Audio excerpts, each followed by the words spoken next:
Alright guys, feeling here, back more. Forgotten City. Yeah, it's the next day. I didn't record last night, mainly because I got busy.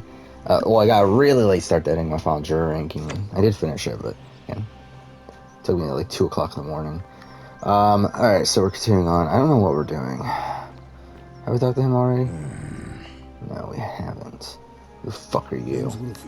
Okay, well, I guess you're telling us your name right away. But I am enjoying this game from what we've played so far. Can't talk long. Got to stay sharp, but families from Solution. Yeah, so yeah, just had to run an errand midday yesterday. I kind of came out of nowhere, but then after that, well, I mean, I also ended up taking a nap, which like I got like no sleep the previous day, so I ended up taking like a 2-hour nap in the middle of the day, so that was something too. But then yeah, so I didn't get started on editing the final juror ranking until like 7, I think. And yeah, again, it took me until around 2, but got done. Because we're all in grave danger. Is it not obvious? Today, I plan on, well, obviously we play this for a bit, plan on doing the worst player of all time video for Survivor if I can. It's a shorter video. Actually, it's funny, I was looking at my recordings, like, it's like I've just done a bevy of like longer videos, but a lot of the ones I've left are like much shorter. Like there are some long ones, like a couple, but yeah, like looking at this, it's like recently I've done the final juror ranking, which was 56 minutes. Did the Marquesas retrospective, which was hour and 25 minutes. 50-minute Panama retrospective, 2 hours 44-minute runner-up ranking, an hour 19 season review, 53-minute player ranking, 2 hours 2-minute season review, 41. Like, it's a lot of longer videos. So it's nice that like now it's a batch of smaller videos, like probably like 30 minutes or less. None of your business. In Troite ipsum commensura.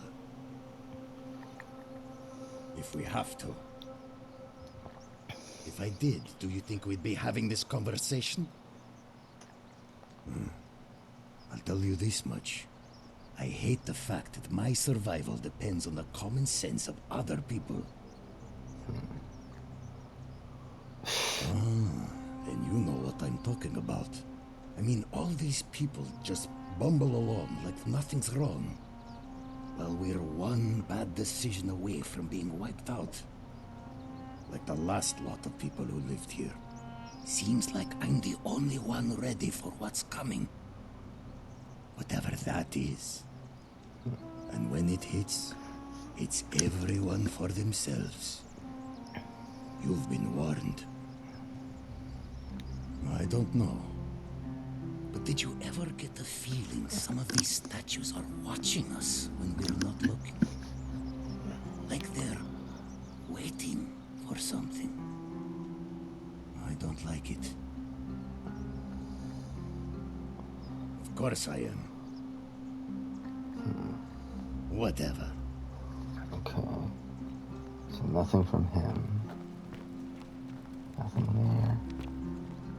Oh yeah, I wish there was a map so I can get like a good sense of like how big this area is.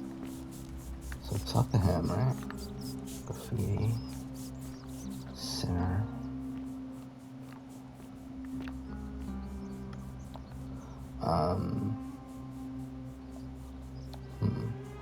Yeah, like so I should be able to record a few episodes here. How'd you do? So what else is there around here? So is there not a... Oh, well, not what I meant to do.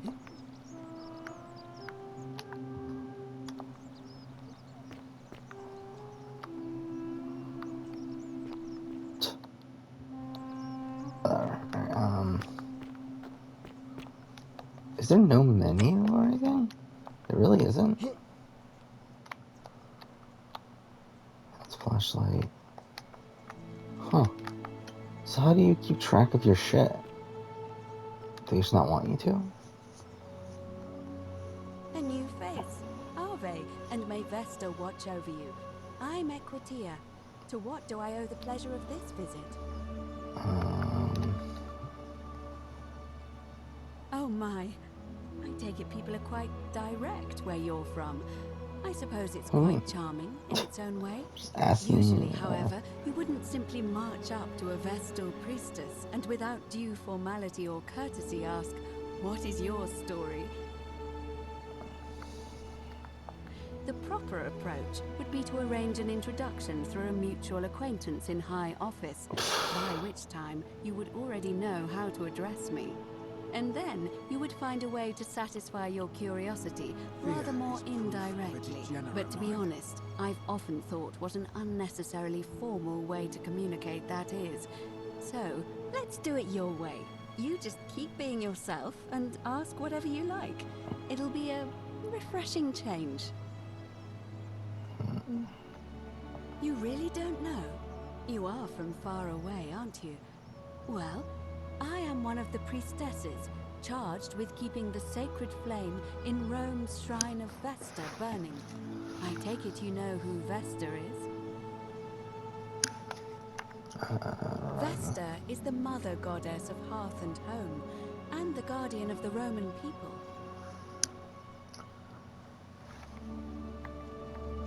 You know, I'm not entirely sure. But what about you? How did you end up here? Karen, you say? And nothing about that name seemed odd to you?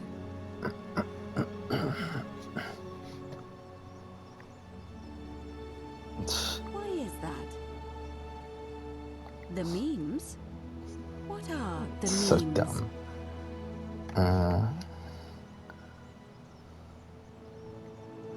So, a bit like Egyptian hieroglyphs then?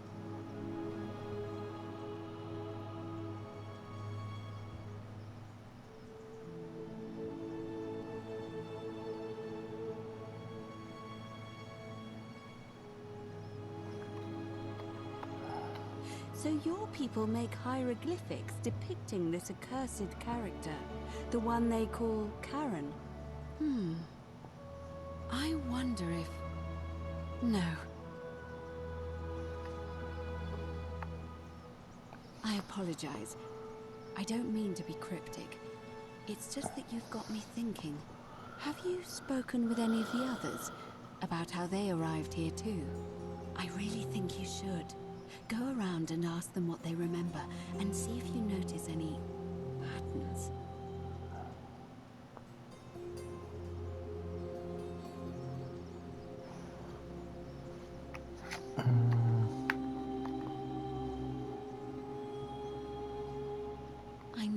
I know.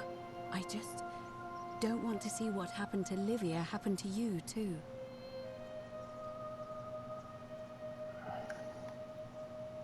You have? Then what is it?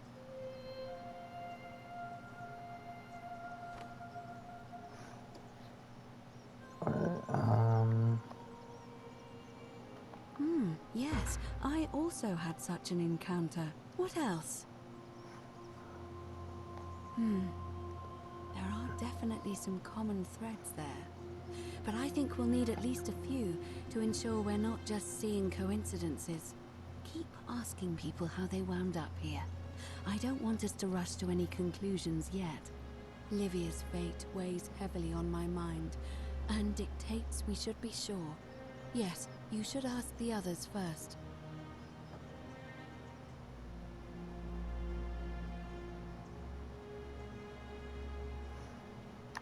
I don't, I'm afraid.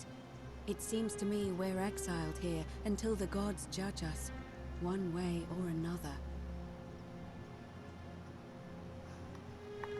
I'm quite sure it's the work of the gods, which is strange because they've never been particularly concerned with our misdeeds, as long as we've kept the peace of the gods. We asked for blessings, for good health, bountiful harvest, military victory, and in return, we offer praise, wine, incense, or animals. But here, it seems they require much more of us. I find myself reminded of an especially pertinent tale from our great poet Ovid in his epic Metamorphoses. Would you like to hear it? It is rather long.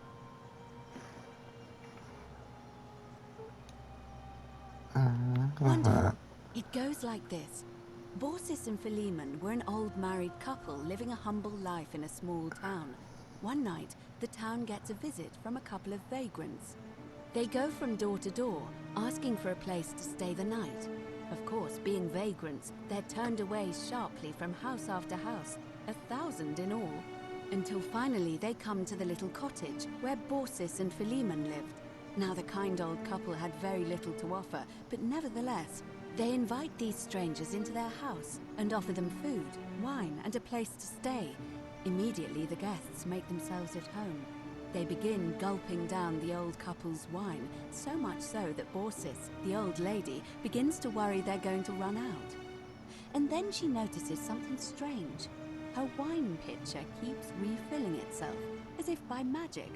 Realizing only a select few possess such powers, says to her husband, Philemon, "I think these men are gods in disguise." Immediately, the couple begins apologizing for offering such coarse wine, and the vagrants metamorphosize and reveal themselves to be Jupiter, the king of the gods, and Mercury, the trickster god. They confide they didn't mind the meager offerings. They were just pleased that someone in the town offered them hospitality. Then Jupiter says to them, "You have passed our test, but everyone else in this city failed, so we are going to destroy this place and everyone in it, except you, who we will grant a wish." So old Borsis and Philemon escape up into the mountains safely, and they receive their wish, which is for eternity together.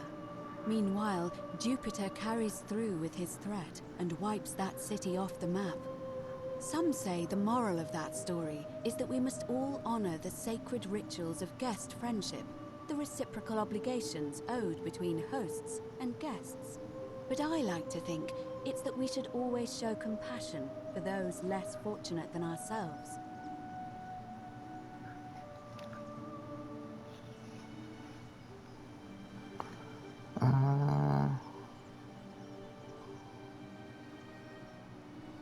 A cynic philosopher might take that view, but it's not entirely invalid, I suppose. And did you notice anything? A pattern?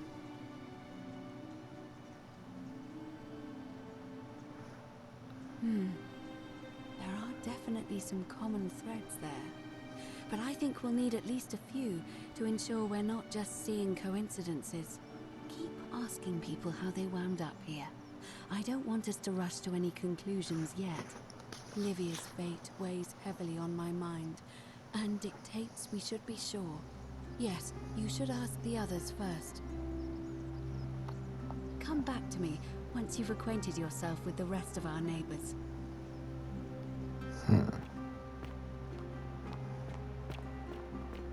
Just a pop in, but whatever.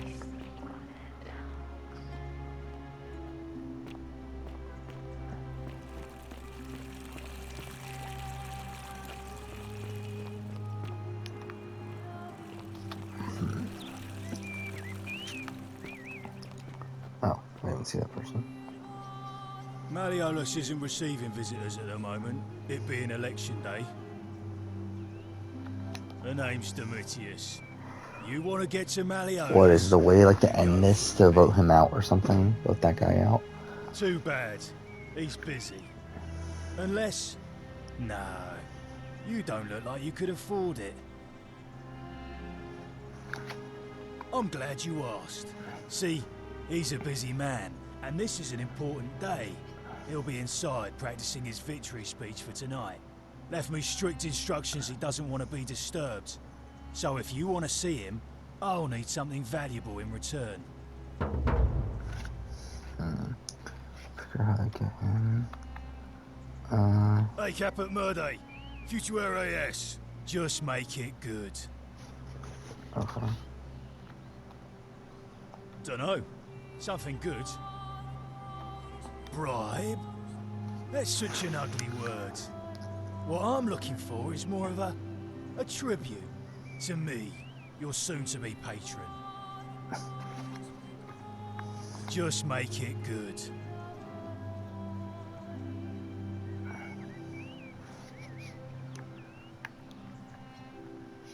Yeah? What have you got for me? Just make it good. Okay. When Malleolus wins the election, yeah? This place will change. You won't even want to leave. You'll see. I think it's gone on long enough, and Malleolus is going to put an end to it once he's elected.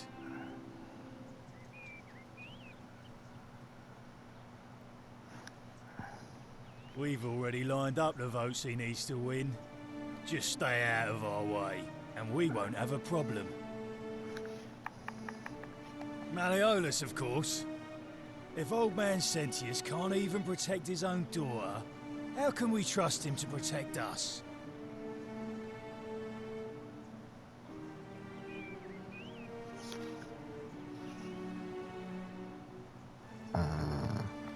Whatever.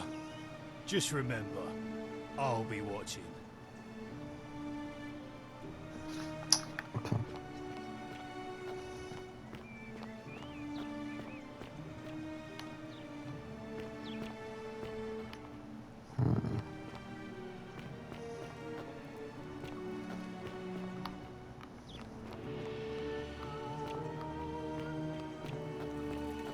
Who's that? Citizen? We're Oh, finally that's over. Sentius? I assume you already know who I am. May I know your name? A curious name to match a curious accent. But I digress. I see you have the piercing and astute eyes of a man of great learning. We're always happy to welcome another scholar to our little community. Equitia will be delighted to meet you, I'm sure. Now, you're probably wondering why I summoned you, and I'll get to that. But first, take a look at this wondrous place, would you? A secret city built deep in the mountains many hundreds of years ago. Indeed. More importantly, consider the miraculous community we've built here over the last 7 months. 22 complete strangers brought together by the fates, living and working together in our own little paradise. And in all that time, not a single sin has been committed. No fights, no theft, nothing. Have you ever witnessed something so extraordinary as a city without sin?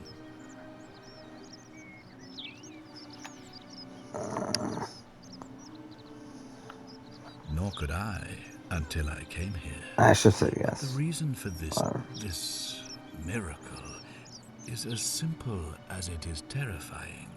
If even one person commits a sin here, every last one of us will die. You see, the builders of this place, whoever they were, left inscriptions warning, "The many shall suffer for the sins of the one." From what we can gather, breaking the law here will anger the gods and provoke a terrible punishment. Like the curses of Medusa and Midas combined, turning us all to gold. We've come to call it the Golden Rule. It's extraordinary that we've survived as long as we have, and each day I grow more and more afraid that our time in the sun is almost up. And now it seems that day is finally here. All that matters is that somebody in this city is about to break the Golden Rule. Why else would Proserpina send you now? Unless you and I can stop them, our doom is assured. I know that's a lot to take in, and you look like you have questions. Please, ask away. These questions will be available later. Okay. An intelligent question. There was a good deal of debate about that in our first weeks here. Does it refer to crimes or to some other ill-defined wrong? Of course, everyone agrees on the basics. No theft, no assault, and certainly no murder. But beyond that, it was more difficult to reach a consensus. What about lying, insulting someone, blasphemy, trespass, trying to escape? bribery, infidelity, suicide. As magistrate, I had to exercise leadership, and so I made a decision. We must uphold the laws of the Empire to a standard never before seen. And we must honor the peace of the gods, the sacred accord between the gods and the people of Rome. It is only by offering the gods the proper respect that we may prosper, as Rome has for centuries.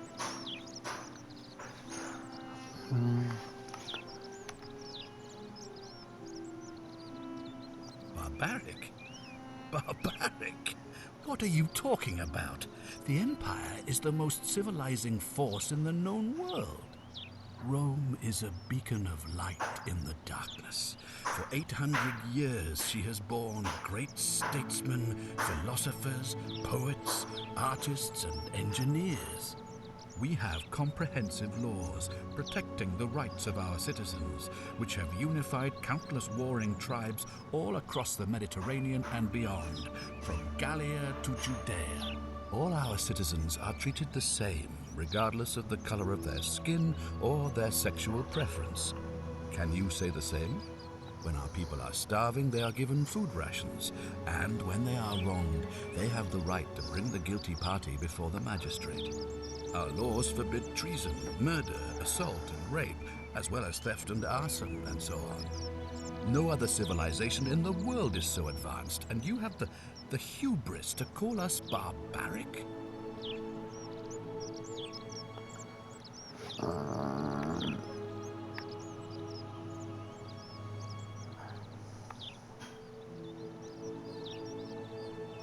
Of course.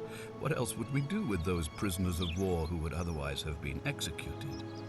And besides, there are laws for their protection as well. On occasion, but our gladiators are almost all volunteers seeking glory, or condemned prisoners who would have been executed anyway. I do not see the harm.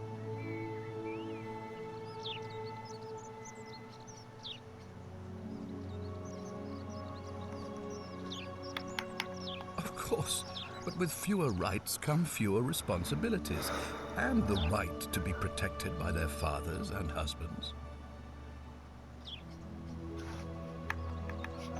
You mean the blasphemous cult responsible for burning down half of Rome last year? It's hard to blame the people for being angry about that. Are you talking about our practice of decimation? Of course. We could hardly unite all these warring tribes without a disciplined, formidable legion.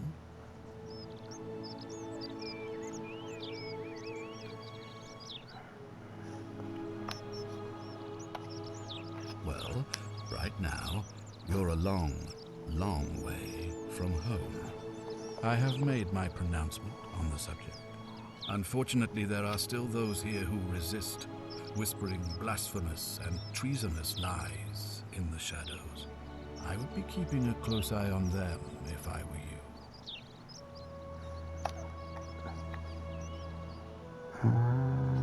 You see, in my search for a way to save my people, I learned of an ancient ritual to Proserpina, the goddess of the cycle of life and renewal.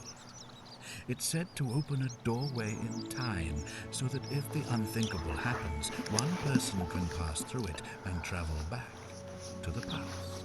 And when I saw you arrive in a flash of light from the goddess's shrine, I knew that person was you. You don't belong in our time, do you? 2,000 years? That is unfathomable. Please, tell me, in your time, what did you see? What had become of us, of this city? I have imagined it, our downfall, 1,000 times, but it still breaks my heart to hear the truth of it.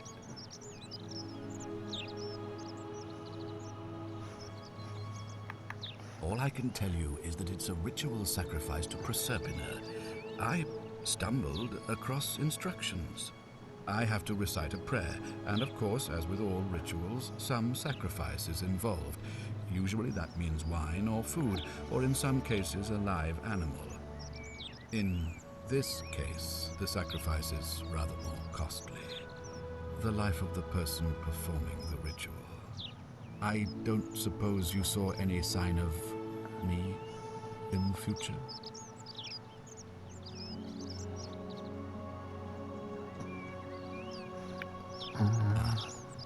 I assume that was me. If I'm forced to perform the ritual, it's going to cost me everything.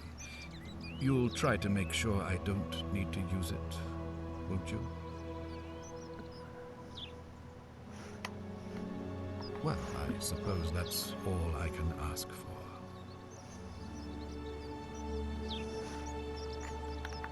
Well, I believe you're in the best position to go around asking people questions. You're new here, and it'll seem perfectly normal. As for me, well, it pains me to say my attempts to impose order have not earned me many friends. I fear I may not even remain magistrate after today's election.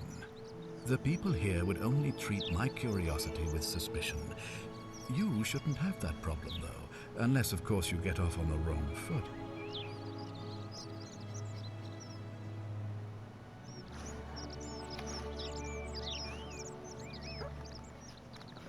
Do you ever stare at a problem for so long that you can't see it for what it is anymore? What's needed here is a fresh pair of eyes. The less I prejudice the independence of your investigation, the better. Me? Why would you suspect me? I've just told you, I'm about to sacrifice my own life to ensure these people have a second chance. What reason could you possibly have to suspect me, of all people? I'm glad you think so. Without trust, without each other, we won't be able to prevent what is about to happen.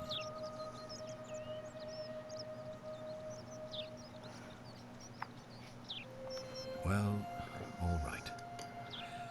There are those who wish to vote me out of office so that they can pursue their own misguided political agenda. Frankly, their selfishness and recklessness risk destabilizing the entire city. I would be looking very carefully at them if I were you.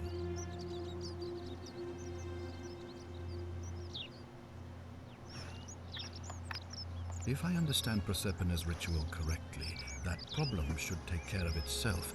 Let me see if I can explain. If you manage to prevent the sin that breaks the Golden Rule, I won't need to bring you here. I won't create the portal, and you will never have been able to come here. Thus, you'll have created a paradox. If this occurs, you should be flung back to your own time, having changed the past for all of us. Make sense? Okay. Create a time paradox.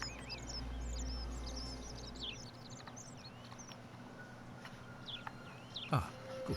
So, are you with me? Can I count on you to figure out who's about to break the Golden Rule? Wonderful. Now, I need you to investigate the city, talk to everyone, help them if it'll win their trust. I authorize you to enter private homes and inspect possessions and documents, unless, of course, you're asked to leave. Figure out who the culprit is, and as soon as you have a name, come back and tell me immediately.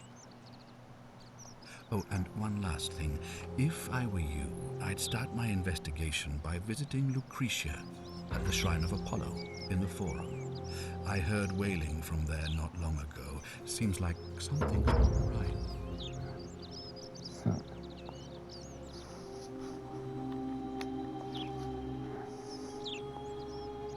Okay.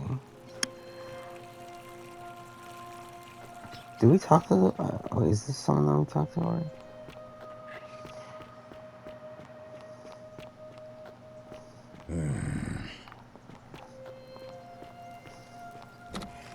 Oh, so now we can just enter. No, we haven't talked to her. Well, I think we will next episode.